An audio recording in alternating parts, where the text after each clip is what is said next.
Starmer's EU reset deal costs the Labour Party votes in the next general election. Will it change the way that you are going to vote, perhaps? Give us a call. Let us know. 0207 862 2222 is the number that you need. The Reform UK Deputy Leader, Richard Tice, has warned the Prime Minister that his deal with the EU would cost Labour MPs their seats at the next general election. This is what he had to say. In Boston and Skegness, my fishermen are furious that the Prime Minister has surrendered the fishing industry, and my constituents are furious that you've surrendered on freedom of movement and on rule-taking under the ECJ. But there is good news, Mr Prime Minister.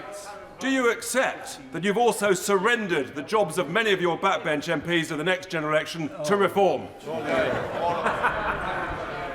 Well, I'll happily explain to his constituents the huge benefits of these deals measured in jobs that will be saved, jobs that can now thrive, bills that will come down. And it is really important for our economy that we have these deals. That is in the interest of his constituents. It's in the interest of the whole country. Now, Starmer said the deal will improve trade with the EU and increase cooperation in a number of areas, including defence, energy, which would boost the British economy by about £9 billion. But critics said that the deal would give European fishermen access to UK's waters and allow the EU to impose sanctions on British exports if any future government decides to rewrite the agreement again. Carole, is he going to lose votes because of this deal? I mean, it's more than votes. He's going to lose the election. This has opened the doors of number 10 to Nigel Farage. He still doesn't get it. He still doesn't get why Brexit happened. And it was because people were sick to death of being lied to, about being patronised, about being ignored and not listened to. That's why Brexit happened. And he's doing the exact same thing again in this country. This wasn't a deal. This was an abject surrender. There is nothing in this deal that is good for us. The only thing is it will make food, the transport of food, a little bit easier. But as for everything else, nothing is nailed down for us. Everything for them, it's a fantastic deal for the EU. It's a terrible deal for us. You know, this guy is a traitor to democracy. He promised time and time again he would honour the democratic result of the referendum, and he has failed to do that. He even lied before he got into power to say he would do this, and he's lied. And this business you just mentioned about £9 billion, that's farcical, that's piddling. You know, that's by 2040, that's 15 years down the line. You could save £9 billion this year in the NHS if you took on the way they buy toilet rolls. You could save £9 billion by 2040 on that. This is a piddling amount of money. It's an insult. We lose out. The only thing that's nailed down on this is pet passports. That's the only thing we've got. And we've sacrificed the fishing industry for that. He doesn't care. He's shafted the farmers. He's done it. He's done it now to fishermen. He's done it to pensioners. He's done it to so many people in this country. He doesn't care about the British people. He despises them. OK.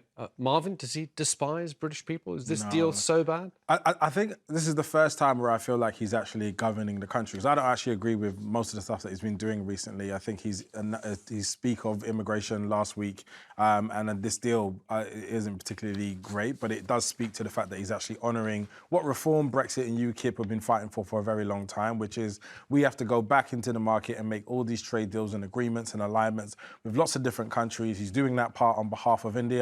He's now done this with the EU, and he's building these new agreements which didn't necessarily exist in the same way before. And so I'm really happy for him. I think he's doing the job that the country has asked. And I think the fact that they're not happy is more just about a grab for power. This is not an ideological race, because even when they get their answers, they're still not happy. So I think it's just about making sure that he's governing the country, regardless of your political beliefs, finding balance. And actually trying to do the best to serve in a very difficult situation where there just isn't any. I just want to finish, Carole. Tell us how the deal I was almost finished then.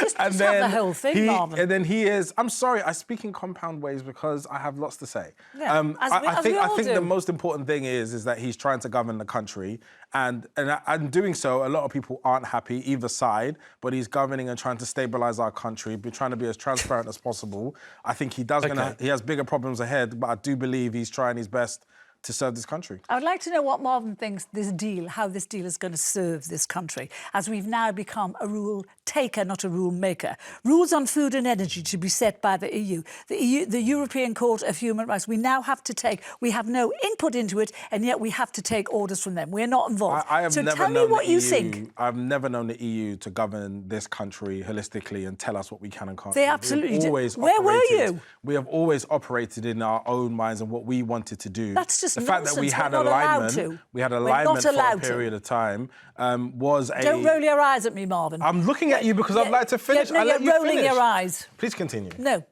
Well, let's not. Can I just let me continue, because actually he's talking rubbish. He doesn't remember a time when the EU ruled us. Why do you think we had a referendum, Marvyn, in 2016? No, you said you can't remember a time. Maybe that's because you weren't politically aware at the time. But people in this country were very upset at being ruled by the subjugated. I want to come back to the deal and whether or not the question that we're asking. We're not going to unpick the deal, but the question that we're asking is whether it's going to lose him votes. Of course it is. Well, OK. So, Carole, let me just. I want your thoughts on this. YouGov survey done since the deal was agreed. 66% support in the UK to have closer ties with the EU. 66% of the population. 52% of Leave voters and 54% of Reform voters, these are Reform voters, want closer ties with the EU. Can you tell me how big that poll was? Someone will tell me up there, but it's not going to. This is YouGov, so let's talk about the mood of the country. Address the stats. Let me address the mood of the country. You're changing Let the me goalposts, address the mood. I don't think it's fair to allow you to do so. Well, so you can interrupt me if you don't agree. Yes. Oh, that's great. The genuine question was asked is that the numbers do not reflect what it is that we believe that Reform and Brexit voters historically have voted for, and some of them actually want a better relationship. You're not addressing that point. You're moving the goalposts to talk about something else, and you're not honouring those people who voted and have changed the way they feel about how they voted. I was just asked the question about would it lose votes, which is what I was answering. So Reform just won 677 council seats. They took over 10 councils. They got 2 mayoralties. If that doesn't tell you which way this country is going, it tells you much more than one single YouGov poll that was done in the wake of this deal. So the mood of the country now is that they're cross at him not listening. He doesn't listen to people. He does exactly. He has always wanted to get back into the EU. He's been disingenuous, saying that we never would go back. Now he's doing it. And this is the first step. He is going to take us back, because he even said yesterday, this is the first step in getting closer and closer. But the thing that annoys me is the taxpayers are going to pay for this deal. He will not tell us. He was asked yesterday how much it was going to cost, and he wouldn't say, because it's enormous. We are yet again and also, as you said, there are still details to be worked out. So we don't know. We don't know yet how much the cap on the youth mobility scheme is going to be, what that limit is, what the time is. However, having spoken in the weekend to the president of the NFU, the National Farmers Union, farmers were crying out for a reduction in red tape, because that saw a 34% drop in food and drink exports to our biggest trading partner, which is the EU. And this deal is going to take those barriers away, making it cheaper for farmers, which is great, to sell their products into the EU. At what cost to I was with you like 2 months ago, and we was talking about farmers in the country, and you was worried about their interest. This is now serving their interest. So I think it's working in the right direction, or not. Talk to fishermen who say this is not good for them. This is hellish for them. So you've got one block of people saying this particular new waters that they don't currently have access to, and it allows them the chance to exploit those rights. It means the whole of Europe can plunder our waters. But we can also plunder theirs. The thing about that deal is he did not have to set it for 12 years. Norway, that is not part of the EU, but is in the single market, they renegotiate theirs every year. Why did he cave in? We are going to continue to negotiate our agreement with Norway every year. But yes, the bigger deal for the fishing right is going to be set for 12 years. Why? Well, Why? The only people that benefits is European fishing. Who negotiated the fishing deal that we have now? Of course, I know exactly who it was Boris Johnson who negotiated. But it was due to end. That's the point. Next year, yeah. It was due to end in June next year. Yeah. So then then no one was allowed. Do you not think that, for example, again, I'm not here to defend the deal, but I'm just trying to say, because you're saying this is going to lose in votes. It is. Perhaps the people who are selling shellfish, for example, that trade had completely finished. They are now going to be able to sell shellfish to the EU. Does that count? Your question was, will it affect those? So I'm looking at the bigger picture rather than some shellfish. I'm looking at the big picture of people in the Red Wall who are still very, very much into Brexit and are furious about this. And that's where he will lose seats. But the reason why that it will affect votes is because now he is operating in a game that he is not as good at as Nigel Farage is. And he will never satisfy the rights of a desire for less immigration, more ownership. We're British, we own everything. And so he's going to lose on that basis. That's not because of the deal. That's because he's now pandering to a group of people that he can't satisfy himself. Or he's put all his eggs in that deal, hoping that by the time we get to the next general election, people will feel better off, but perhaps they won't.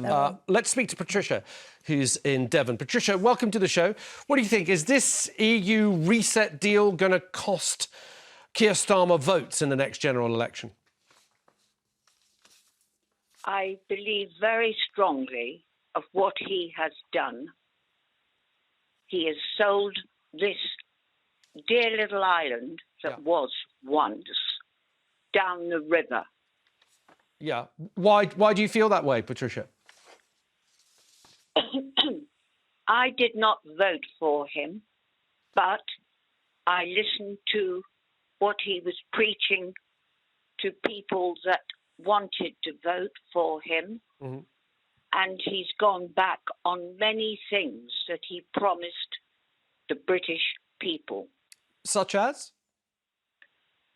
The winter fuel, taxes, and many other things.